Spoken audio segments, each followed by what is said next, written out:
Today we're going to talk about foam rollers. My name is Dr. Matthew Gloyn. I'm a chiropractor in Los Angeles, and this is Lita Lum, one of the Pilates instructors at Live Well Chiropractic. And foam roller is like a great tool that people can use to work on some tight muscles at home on a daily basis. Because stretching is great as well, but if you can't get to the spot that you're having a problem with, then foam rollers often can. So Lita's going to just walk us through some of the lower body uses for foam roller, and I'm going to let her go ahead. Okay, so you can, when you're doing your lower back, you want your hands behind you, and you can, so that it's not too straining like this, and you can roll side to side, works a little better, so that you're not aggravating your floating rib. So you get your QL, quadratus lumborum, and you're right above your hip bone. That feels really good. And then when you go to the mid upper back, you can have your hands behind your head. You might get a few adjustments there, but you don't want to go too far back. And how long would you do this for? I would go back and forth maybe 5 times. Mm-hmm. I mean, spend as much time as you can, but you could just do a few going back and forth over the muscles. And then you can sit down here and extend back. It's a nice extension since we're all hunched over our desks all day and our phones. And then you can get your neck here a little bit, just right at the occipital ridge, side to side. And if you find that one side's more knotted up, you can kind of linger there and do little nose circles. That's what I like to do. That's the back. And then you can get your IT bands. And your IT band is the muscle that really is your glute, your butt muscle, and as it extends, it goes all the way down the side of your leg and then goes on the side of your knee. And so this is like a muscle that tends to get tight with mothers who are expecting, or runners, but anything where there's tenderness along the side of your leg. You would roll on the foam roller like that, and you'd use the other leg to help direct you over the foam roller. In each area that you're focusing on, you might want to do for about 30 seconds to a minute.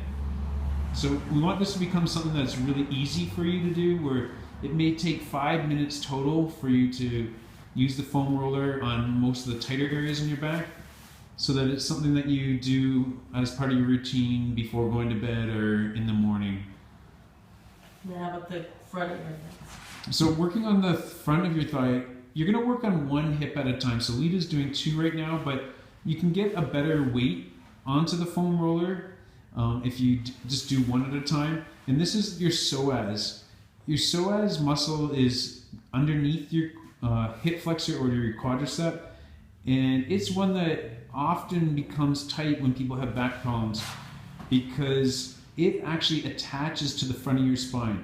So this muscle can tighten up, twist how your pelvis moves, and be a big part in back pain. Yeah. How about hamstrings? Hamstrings is good too. Again, you'll work on one side at a time. And Lita has her hand on the ground behind the foam roller there to control how much body weight she applies, allows herself to apply onto the foam roller. We don't want the foam roller to hurt. We want it to be kind of this good, achy sort of massage feeling. But if it hurts, your body's going to react by guarding, and then it's just going to be counterproductive. So there's different ways to do it. So I would like for my patients to really just get a foam roller. You don't have to spend a lot of money on one. Something in the $20 to $30 range, which you can get at Amazon amongst other places. Just to have a tool at home to work on these tighter muscles that contribute to back pain. So that's the hamstrings. Now we're also going to have her lay flat on the ground, lengthwise, and this is just a really nice way to kind of just let your body lay over the foam roller and relax. And you can even get a greater massage or effect by just letting your legs go straight down and flat. And you might just lay here for a minute or two, and you can kind of rock from side to side. alternately, you can also put the foam roller horizontally and put it at the top of your butt, not under your back, because it would really hurt under your back. So at the top of your butt, you're gonna now let your legs, you can do a stretch with your knee to your chest like that, alternating. And then after this, you can actually just put both legs flat. And so with most of us, we're getting a lot of flexion in our spines. And so the muscles in our hips get used to being in a shortened position. So we're trying to give our back a little bit of extension, which is what most of us don't get.